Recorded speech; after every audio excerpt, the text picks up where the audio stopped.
Hello viewers, welcome to our channel. నేను మీ చరణ్ పరిమి. కోల్కతా అత్యాచార case విషయంలో ప్రభుత్వం చేసిన అనేక తప్పులు అవి ఏంటి అనేది మళ్ళీ మనం ఒకసారి సమీక్షించి చూద్దాం. అంటే ఇప్పటిదాకా ఆ సంఘటనలు ఏమేమి జరుగుతున్నాయో ప్రతిదీ కూడా మనం ఎప్పటికప్పుడు అప్డేట్ ఇస్తూనే ఉన్నాము. దానికి సంబంధించిన వివరాలు కూడా ఎలా జరిగి ఉండొచ్చు అనే విషయాలు కూడా మనం మాట్లాడుతూ వచ్చాం. మంచి విశ్లేషణలు అయితే చేశాం. ఆ గత వీడియోలో మీరు చూడండి. అయితే ఇప్పుడు ఏంటంటే ఓవరాల్గా ఇదంతా గమనించి చూసినప్పుడు ప్రస్తుతం మమతా బెనర్జీ గారు ఈ విషయంలో పూర్తి స్థాయిలో ఆవిడ ఒంటరైపోయారు. ఆవిడకి పూర్తి స్థాయి వ్యతిరేకత వచ్చేసింది. ఏ పార్టీ నుంచి కానీ, అలాగే ఆమె సొంత పార్టీ నుంచి కానీ, అలాగే ప్రజల నుంచి కానీ, వెస్ట్ బెంగాల్ ప్రజల నుంచి కానీ, వైద్యుల నుంచి కానీ అలాగే కేంద్రం నుంచి కానీ ఎటువంటి సపోర్టు లేదు, ఎటువంటి మద్దతు ఆవిడకి లేదు. పూర్తిగా ఒంటరిగా ఆవిడ ఎందుకయ్యారు, ఆవిడ చేసిన తప్పులేంటి, సో ఇక్కడ ఏమేమి విషయాలు జరిగితే ఇలా జరగాల్సి వచ్చింది అనేది మనం ఒకసారి గమనించి చూస్తే, మొదటగా వచ్చేసి డాక్టర్ ఎవరైతే ప్రిన్సిపాల్ ఉన్నారో ఆ ప్రిన్సిపాల్ సందీప్ ఘోష్ ఆయనని పదవి నుంచి ఆయన రాజీనామా చేయడము, అలాగే వేరే చోట పదవి ఇవ్వడము, ఇది మమతా బెనర్జీ గారు చేసిన ఒక తప్పు. ఎలా వచ్చింది అనేది క్వశ్చన్ వచ్చింది. తర్వాత ఇప్పుడు సుప్రీంకోర్టు ఆయన లాంగ్ లీవ్ పెట్టమని అడిగింది. అయితే ఇప్పుడు ఏం జరిగిందంటే లాంగ్ లీవ్లు కాదు, మిమ్మల్ని పీకేస్తున్నామని చెప్పేసి ప్రభుత్వం మళ్ళీ తన స్టాండ్ మార్చుకుంది. ఆయన ఇమీడియట్గా రాజీనామా చేస్తే మళ్ళీ ఆయన కాపాడింది ఈ ప్రభుత్వమే, ఆయనకు వేరే చోట పదవి ఇచ్చింది ఈ ప్రభుత్వమే. తిరిగి ఆయనకి ఇప్పుడు మీరు పదవి నుంచి పీకేస్తున్నాం, ఇంట్లో కూర్చోండి అని చెప్పేసి ఆయన జాబ్ను తొలగించడం జరిగింది. ఆయనకి ఇక జాబ్ లేదు. దాంతోపాటు ఈ ఆర్జీకర్ మెడికల్ కాలేజీకి కొత్తగా వేరే కాలేజీ నుంచి ప్రిన్సిపాల్ని కూడా అపాయింట్ చేయడం జరిగింది. అలాగే కోల్కతాలో ఉన్న చాలా కాలేజీలు ఉన్నాయి కదా, మెడికల్ కాలేజీలు. సో వీటన్నిటిలోనూ ప్రిన్సిపల్స్ని అయితే మార్చారు. అనేక సిబ్బందిని కూడా, డిప్యూటీస్ని, ఇతర సిబ్బందిని కూడా మార్చడం అయితే జరిగింది. సో ఈ బదిలీలు పెద్ద ఎత్తున ఒక్కసారిగా చేశారనమాట. ఎందుకు చేశారంటే ఈ విమర్శలకి ఇప్పుడు ఏవైతే జరుగుతున్నాయో వీటికి చెక్ పెట్టడం కోసం. చాలా కాలంగా ఒకే చోట ఒక వ్యక్తి పనిచేస్తూ ఉన్నాడంటే ఆయనకంటూ ఒక కోటరీ నిర్మించుకుంటాడు, ఆయనకంటూ ఒక ముఠా తయారైపోయి ఏ ఆక్రమణ చేయడానికైనా ఒక వెసులుబాటు ఉంటుంది. సో దాన్ని బ్రేక్ చేయాలి అంటే ఈ విధంగా ఎప్పటికప్పుడు ఈ ట్రాన్స్ఫర్లు అనేవి అందుకే పెడతారు ప్రభుత్వ శాఖల్లో.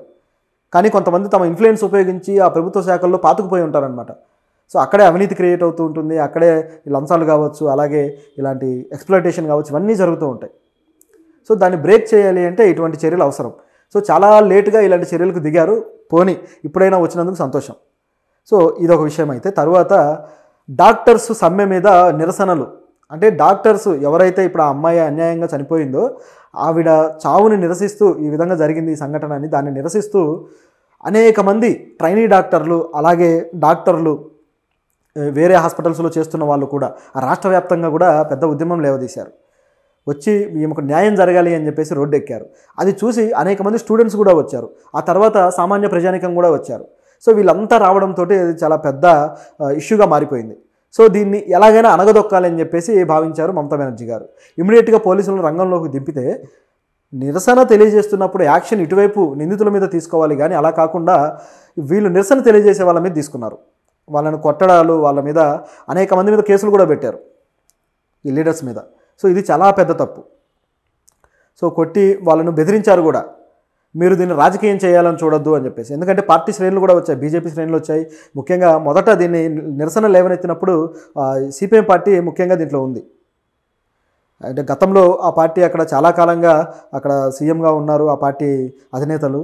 సో అక్కడ కమ్యూనిస్ట్ పార్టీకి మంచి ఇది ఉంది కాబట్టి వాళ్ళు మొదటగా దీన్ని మొదలుపెట్టారు. తర్వాత అది అన్ని పార్టీలలో దాంట్లోకి ఎంటర్ అయ్యాయి. సో ఈ విధంగా జరిగింది. అయితే ఇక దీన్ని పోలీసులు అణగదొక్కాలి అని చూడడంతో ప్రజలు ఇంకాస్త రెచ్చిపోయారు. సో ఈ పోలీసులు చేసింది తప్పుగా ప్రజలు కూడా పరిగణించారు.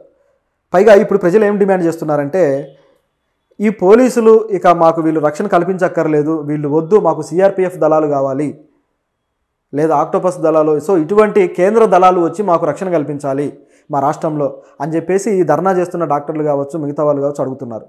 సో రాష్ట్రంలో పోలీసు వ్యవస్థ ఎంత భ్రష్టు పట్టిపోయిందనే దానికి వీళ్ళ వ్యాఖ్య నిదర్శనం. అంటే రాష్ట్ర ప్రభుత్వానికి కొమ్ము కాస్తూ వాళ్ళకు ఊడిగం చేస్తూ, అంటే వాళ్ళ దగ్గర ఒక కుక్కిన పేనులాగా, ఇంకా చెప్పాలంటే వాళ్ళ దగ్గర ఒక కుక్కలాగా పడుంటున్న పరిస్థితులు అయితే అనేక రాష్ట్రాల్లో పోలీసు వ్యవస్థలకు ఇలాగే ఉంది. పేరుకేమో ఒక 3 సింహాలు, అది ముందు వెనక అంటారు, కానీ ఏమీ లేదు, వాళ్ళ ముందు వెనక ఏముండదు, అంతా కూడా కింద ఉంటుంది అనమాట. అంటే అధికార వ్యవస్థలకు కింద ఉంటారు వీళ్ళు. అలా కాదు కదా, ఇప్పుడు ఏపీలో కూడా అలాగే జరిగింది. సో అందుకే 16 మంది ఎస్పీలకి పనిష్మెంట్ కింద వాళ్ళకి పోస్టులు ఇవ్వకుండా ఆపేశారు. సో ఇలా జరుగుతూ ఉంటాయన్నమాట. సో దీన్ని కంట్రోల్ చేయాల్సిన అవసరం అయితే చాలా ఉంది. సో ఈ విధంగా మమతా బెనర్జీ గారికి సపోర్ట్ చేసినందుకు వీళ్ళకు కూడా గట్టిగానే దెబ్బలు పడుతున్నాయి ఇప్పుడు. సో ఇందులో కూడా గమనిస్తే ఆ సంఘటన జరిగిన రోజు డ్యూటీలో ఉన్న ఆ హాస్పిటల్లో డ్యూటీలో ఉన్న 2 కమిషనర్లని సస్పెండ్ చేశారు.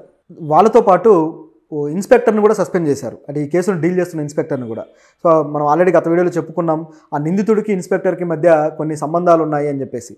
అది ఏంటి అదని గమనించి చూస్తే అసలు వాళ్ళిద్దరూ ఫోటో దిగటం ఏంటి, ఏ విధంగా వచ్చిందని చూస్తే ఆ నిందితుడు ఎవరైతే సంజయ్ రాయ్ ఉన్నాడో అతను పోలీస్ వాలంటీర్ అనమాట. అంటే వాళ్ళకి ఇన్ఫర్మేషన్ ఇవ్వడానికి, ఇన్ఫార్మ్ చేయడానికి వీటి కోసం ఉపయోగించే వ్యక్తి. ఇన్ఫార్మర్ అంటాము. అలాగే కొన్ని రకాల యాక్టివిటీస్ కూడా అతనితో చేయిస్తూ ఉంటారు. సో ఇటువంటి ఒక క్రిమినల్ లేదా క్రిమినల్ మైండ్ సెట్ ఉన్నోడు, పనికిమాలిన ఎదవ, ఇలాంటి వాడిని వీళ్ళు ఈ విధంగా వాలంటీర్గా పెట్టుకున్నారు ఈ వ్యవస్థ అనేది ప్రశ్న. పోలీసుల మీద కూడా ఇందుకే గట్టిగా ప్రజలంతా దుమ్మెత్తిపోస్తున్నారనమాట. ఇది అక్కడ జరుగుతున్న పరిస్థితి. సో ఇది మాత్రమే కాదు, ఇక మరొక విషయం కూడా, ఈ నిరసనలు పెంచకుండా ఉండటానికి మరొక యాక్టివిటీ కూడా చేశారు. అది కూడా విమర్శల పాలైంది. ఏం చేశారంటే ఆ రోజు వాళ్ళు నిరసనలు మొదలుపెట్టిన రోజు ఒక మ్యాచ్ ఉందన్నమాట, అది ఫుట్బాల్ మ్యాచ్. అది కూడా మోహన్ బగాన్ అనే ఒక టీంకి, అలాగే ఈస్ట్ బెంగాల్ అనే టీంకి. సో వీటి మధ్య మ్యాచ్ ఉంటే ఈ మ్యాచ్ని జరగకుండా ఉండటం కోసం ఒక రద్దు చేసి పడేశారు పూర్తిగా. మ్యాచ్ లేదు అని చెప్పేసి. ఎందుకంటే వెస్ట్ బెంగాల్లో క్రికెట్ ఎంత ఉంటుందో ఫుట్బాల్ అంత ఉంటుంది. నిజం చెప్పాలంటే క్రికెట్ కన్నా ఫుట్బాల్కి ఎక్కువ ఆదరణ ఎక్కువ. సో అక్కడ బాగా ఫుట్బాల్ని ఆడుతూ ఉంటారు. ఫుట్బాల్ టీంలో కూడా, నేషనల్ టీంలో కూడా ఈ ప్రాంతం నుంచి ప్లేయర్స్ ఉంటారు గమనిస్తే. సో అంత వాళ్ళ ప్రైడ్, వాళ్ళ స్టేట్ ప్రైడ్గా దాన్ని ఫీల్ అవుతూ ఉంటారు. సో అటువంటి ఫుట్బాల్ మ్యాచ్ని చూడకుండా ఆపేసేసరికి ఒకసారిగా అలజడులు చెలరేగాయి.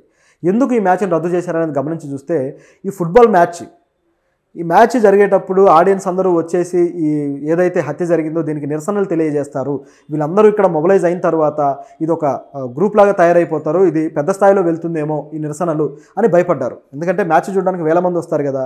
సో 1000 మంది ఒకేసారి నిరసన తెలియజేస్తే దాని ఇన్ఫ్లుయెన్స్ అనేది మళ్ళీ బయట సమాజంలో ఉంటుంది. సో ఖచ్చితంగా నిరసన 10 రెట్లు ఎక్కువ అయ్యే అవకాశం ఉంటుంది.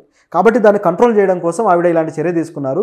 ఇది కూడా విమర్శల పాలైంది మమతా బెనర్జీ గారు చేసిన చర్య.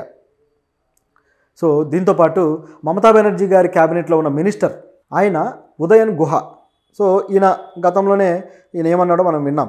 ఏమన్నాడంటే, మమతా బెనర్జీ గారు పదవి దిగిపోవాలని ఎవరన్నా వేలు చూపిస్తే వాళ్ళ వేలు విరిచేస్తా అన్నాడు. సో దాంతో ఆయన మీద కూడా నలుఎత్తులో విమర్శలు వచ్చేసాయన్నమాట, ఇష్టం వచ్చినట్టుగా. సో దాంతో ఇంకా ఆయన నోరు మూసుకొని పక్కన కూర్చున్నాడు. సో ఇటువంటివి అనేక చర్యలు జరిగాయి ఈ మమతా బెనర్జీ గారి ఈ ఆధ్వర్యంలో. ఆ తర్వాత తేరుకొని ఇప్పుడిప్పుడు కొన్ని సవరింపులు చేస్తూ ఉన్నా సరే ఇక దీనికి ఫలితం లేకుండా పోతుందన్నమాట. ఇక ఆవిడ ఈ జరిగిన సంఘటన తర్వాత ఆ కుటుంబానికి 10 లక్షల పరిహారం కూడా ప్రకటించారు. సో ఈ పరిహారం ప్రకటించడంతో మరింత కోపం వచ్చేసింది జనాలకి. ఎందుకంటే నిందితులకు శిక్షలు పడలేదు, ఇంకా దీని వెనక ఎవరో ఉన్నారని చెప్పేసి నిరసన తెలియజేస్తున్నారు. పైగా ఆవిడ బాడీని కనీసం ఒక 3-4 గంటల తర్వాత తల్లిదండ్రులకు అప్పచెప్పారు. సో ఇన్ని జరిగిన తర్వాత ఇప్పుడు వాళ్ళకి పరిహారమా? అసలు ఆవిడ బాడీని అప్పగించడంలో మీరు ఎందుకు శ్రద్ధ చూపించలేదన్న క్వశ్చన్ వచ్చింది మొదట. ఇప్పుడు 10 లక్షల పరిహారం ఇచ్చి వాళ్ళ నోర్లు మూపిస్తారా అనేది ఇక్కడ వచ్చిన క్వశ్చన్. సో ఆ బాడీ విషయంలో కూడా ఇచ్చిన తర్వాత ఈ ఎంక్వైరీ జరుగుతూ ఉండగానే ఆవిడ్ని దహన సంస్కారాలు చేసేశారు. ఇది చాలా అన్యాయమైన విషయం. పోలీస్ కేసుగా ఉన్నదాన్ని అసలు ఆవిడ బాడీని ఆ విధంగా ఎలా చేస్తారు? ప్రిజర్వ్ చేయాలి కదా, ఐస్ బాక్స్లో పెట్టి ప్రిజర్వ్ చేయాల్సిన అవసరం ఉంటుంది కదా మార్చురీలో. మరి ఎందుకు చేశారు అనేది ప్రశ్న కూడా ఉంటుంది. సో ఏదో విధంగా మభ్యపెట్టి ఏదో విధంగా చేసేయడం అనమాట. అంటే ప్రభుత్వం హస్తం ఉన్నప్పుడు ఇలాంటివి జరుగుతాయి.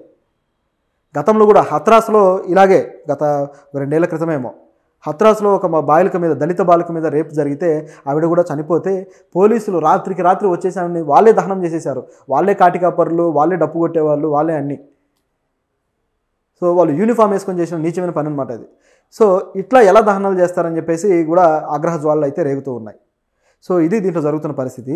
ఇంకా చూస్తే తర్వాత కూడా దాదాపు 280 మందిని సోషల్ మీడియా ఇన్ఫ్లుయెన్సర్స్ని, అలాగే కొంతమంది మీడియా వాళ్ళని, అంటే ఇండిపెండెంట్ జర్నలిస్టులని, అదేవిధంగా సోషల్ మీడియాలో కొన్ని పేజెస్ మెయింటైన్ చేసే వాళ్ళని, సో వాళ్ళు కూడా ఇన్ఫ్లుయెన్సర్సే. సో వీళ్ళందరి మీద నోటీసులు ఇచ్చి కేసులు బుక్ చేశారు పోలీసులు.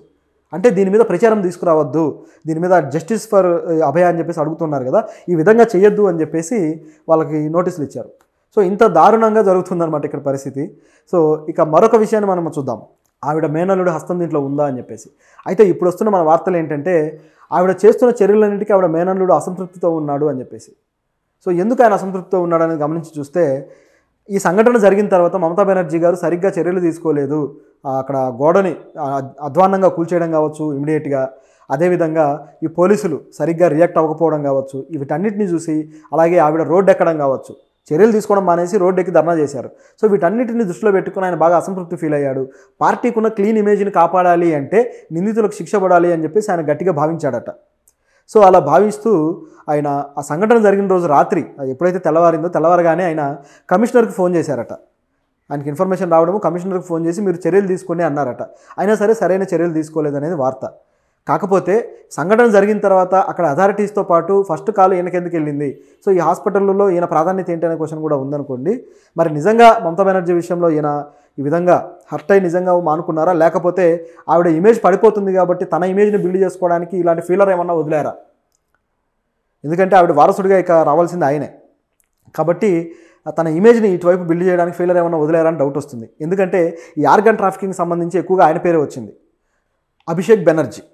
సో ఈయన ఇక గవర్నమెంట్లో తన ఇన్ఫ్లుయెన్స్ని చూపించే ప్రయత్నం చేశారు. అయితే ఈ కేసులో కూడా తన వైపు నుంచి మీడియా ప్రతినిధులు పంపించడము మమతా బెనర్జీ గారి దగ్గరికి. సో ఇలా చేస్తే తన యాక్టివిటీస్ తెలియజేయడానికి, కానీ ఆవిడ వాళ్ళని లైట్ తీసుకుంది ఆయన టీంని. దాంతో ఆవిడ వేరే రూట్లో వెళ్ళిపోయారు, ఈయన కొద్ది కాలినట్టుంది. సో ఇలాంటివన్నీ బయటకు వస్తూ ఉన్నాయి. సో ఇది రాజకీయపరమైన చర్యలా లేకపోతే నిజంగానే ఆయన జెన్యూన్గా ఉన్నాడా అనే డౌట్ అయితే ఉంది. సో అది రోజులు తర్వాత కానీ తెలియదు దీని సంగతి ఏంటో. సో ఇవి మమతా బెనర్జీ గారు చేసిన పొరపాట్లు, ఆవిడ గవర్నమెంట్ చేసిన అలాగే అక్కడ పోలీసులు చేసిన తప్పులు. సో ఇవన్నీ ప్రజలు కౌంట్ చేస్తూనే ఉన్నారు. ఆవిడకి ఖచ్చితంగా దీని విషయంలో